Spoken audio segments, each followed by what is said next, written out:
And now at 5, a day of action for higher education in Bloomington on the IU campus. Right now, a rally just underway after a day full of protests and speeches against the Trump administration and its impact on college campuses. And just a few showers on radar right now, but looking ahead to a soggy, stormy weather pattern for the weekend. I'll have that look ahead in your forecast. And trying to get behind the wheel of a car again. A man accused in a deadly crash says he still wants to drive despite the judge's order that he'll never get his license back. We have the places the man says he wants to go. Live from Indy, you're watching 13 News.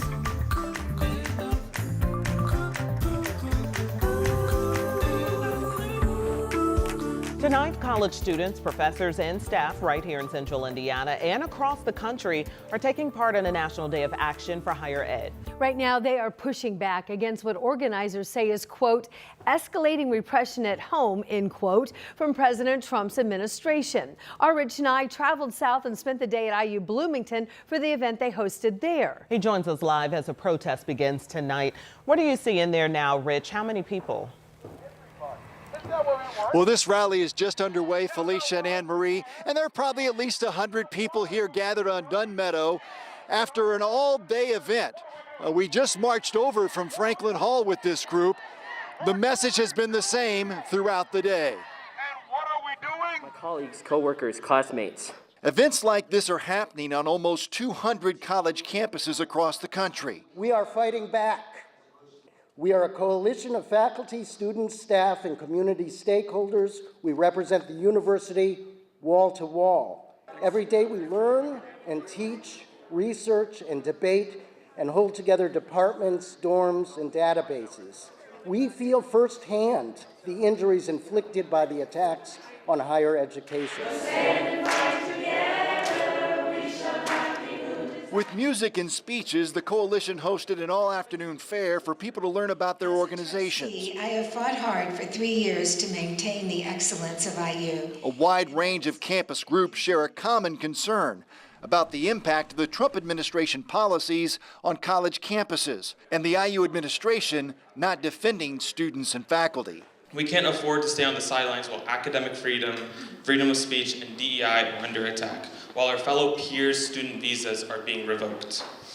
These aren't abstract ideals. They shape our education, our campus culture, and manifest our future. We're mad about the Trump administration's broadside attack on the whole enterprise of science, on individual scientists, on the academic community more broadly. And pro-Palestinian advocates are still upset about IU's involvement with Israel and the way campus protests were shut down last spring. We have learned that Indiana University is actively invested in the state of Israel as it continues its brutal genocide against the people of Gaza. We are invested, we have bought Israeli bonds, which effectively means that we are lending money to Israel as it kills tens of thousands of people. And now just a light sprinkle falling here at Dunn Meadow as the day is capped off with a rally. This is the same place where just about a year ago, police moved in to end a pro-Palestinian protest encampment here in this area. And now, a year later, there's probably even more concern about the repression of academic freedom and speech here on the Bloomington campus. All right, Rich Nye reporting live tonight from Dunn Meadow as that march gets underway. We'll check back at 6. Thanks so much. And keep in mind, this day of action at IU that Rich is at right now is not the only one that's happening. It's happening at colleges all across the state today. The website for the Day of Action highlighted the events that are happening across the country.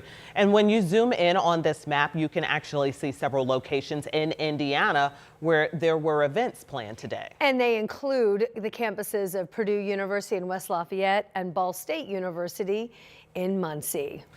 And as you saw there on that map, there were events all across the U.S., but the most notable one took place at Harvard. That is where a continuing fight between the country's oldest university and President Trump's administration is happening. So we will take a closer look at the topics where they disagree. That's tonight at 5:30. Also, Ball State University's president tonight is explaining the reasons the Board of Trustees terminated current diversity, equity, and inclusion programs which violated federal discrimination law. The move now in response to an executive order from President Trump. The order the president signed in January targeted diversity initiatives at colleges nationwide. The board approved the resolution this morning, bringing the university now in compliance with the order and guidance provided by the Department of Ed. President Mearns posted an announcement online saying he recommended they accept it for two reasons. One, they have consistently changed their policies and practices to comply with each administration's guidance. And two, he said not complying would lead to severe consequences, including the suspension or termination of federal research grant contracts and no more federal financial assistance for students. Now, I understand the change, significant change. It's never easy. It's always difficult. And I appreciate that my decision may be disappointing to some of you. Nevertheless, I remain confident that we can and that we will continue to fulfill our fundamental mission to empower our students to pursue fulfilling careers and to lead meaningful lives. The president went on to say that he will ask the board to approve the next version of their long-term strategic plan later this summer. He said the plan will allow them to sustain the university's mission.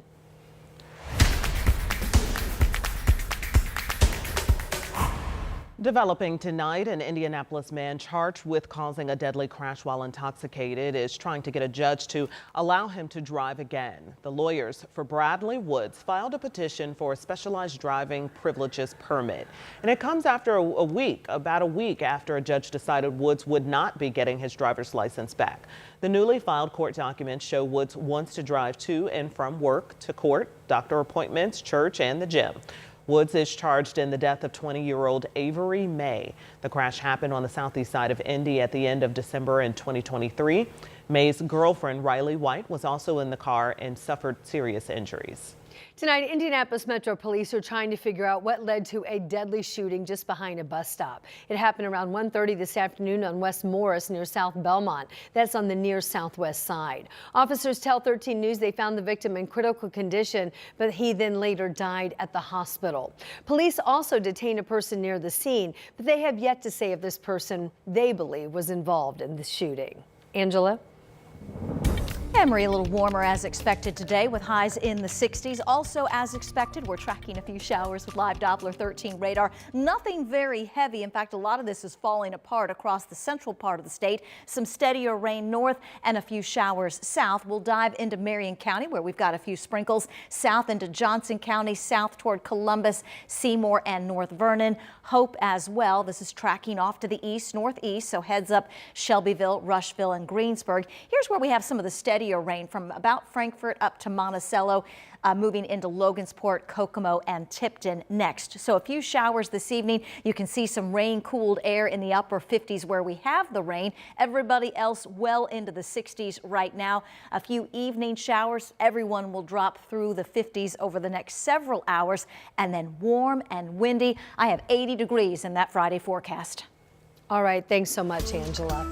It's now back to the drawing board for state lawmakers when it comes to the state's proposed budget. And that's because 24 hours ago, they learned the state will not be bringing in the money they thought it would when they wrote the next two-year budget. Our State House reporter Emily Longnecker is here to talk about what they could be looking at now. Emily. Yeah, $2 billion. That's how much money lawmakers have to find, either through cuts to the current budget proposal or finding ways to raise more revenue to bring into the state. They could do both.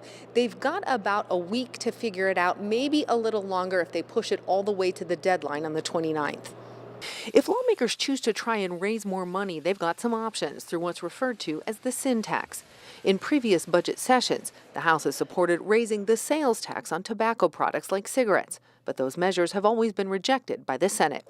This week, before the revenue forecast came out, Democrats in the Senate proposed several amendments to the budget that called for raising taxes on cigarettes, alcohol, and gaming as a way to bring more money in. All of those ideas were voted down. But after the revenue forecast that was less than sunny, lawmakers have said everything is on the table. Stephanie Wells with the Indiana Fiscal Policy Institute, a nonpartisan government research organization that provides analysis on taxation and spending issues at the state and local levels, says lawmakers could also revisit their reduction in state income tax. Right now, we are reducing our income tax rate every year.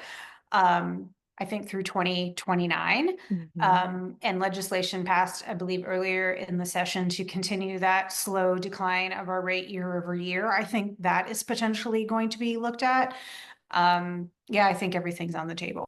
And the reverberations of yesterday's revenue forecast still being felt today, with lawmakers acknowledging there is still a lot of work to do to rework that budget. Coming up tonight at 6, we'll have reaction from lawmakers on both sides. At the Indiana State House, Emily Longnecker, 13 News.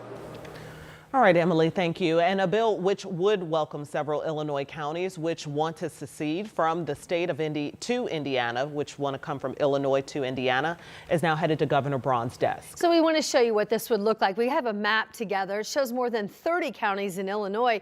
These counties have voted they want to secede. So this is a bill that sets up a commission for Indiana to facilitate moving state lines to incorporate and accommodate these counties. However, the governor of Illinois says he will not approve their secession. And today, Governor Mike Braun announced a new effort to cut down on crime at local bars. Samantha Johnson explains his plan to address these so-called nuisance bars. Nuisance bars are bars or nightclubs that tend to attract crime, drugs, and disturbances. Indiana State Excise Police say nuisance violations at those places went up 34% in the last 6 years. Police report incidents like this shooting outside the Silver Bullet Bar and Grill in Beech Grove, where 2 men were shot. Governor Mike Braun telling us in a statement, quote, so-called nuisance bars present a serious public safety threat, becoming hubs for crime, drugs, and violence that make our communities more dangerous and drive down nearby property values. So now Indiana State Police and the state's Alcohol and Tobacco Commission's Excise Police will cross-train and share resources to target this kind of crime. Local police will be looped in too. The Frankfort Police Chief, for example, telling us, we look forward to hearing from the excise superintendent and Indiana State Police as the governor's initiative becomes more clear to see how we can assist. In the studio, Samantha Johnson, 13 News. The Silver Bullet closed and the new owners opened up a new bar in its place last year. The governor's office today didn't respond to our multiple requests to learn more about how this program would work.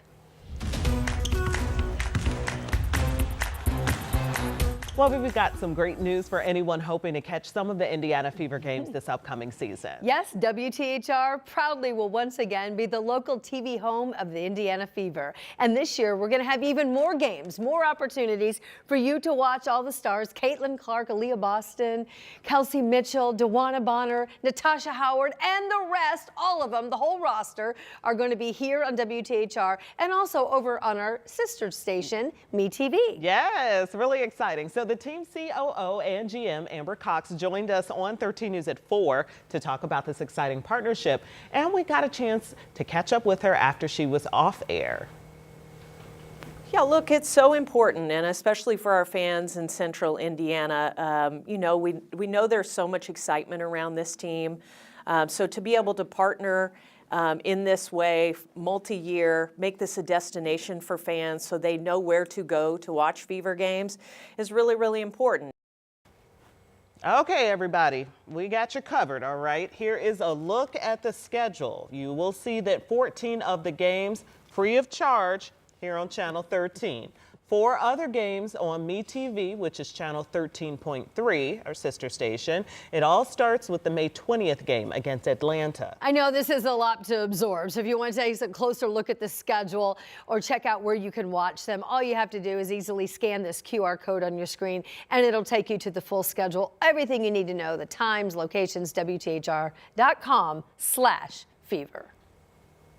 And we're going to have a lot more Fever content for you to watch on WTHR Plus, including extended interviews and coverage streaming, and it's right now on demand. Yeah, just download on your TV. You can watch. It is free.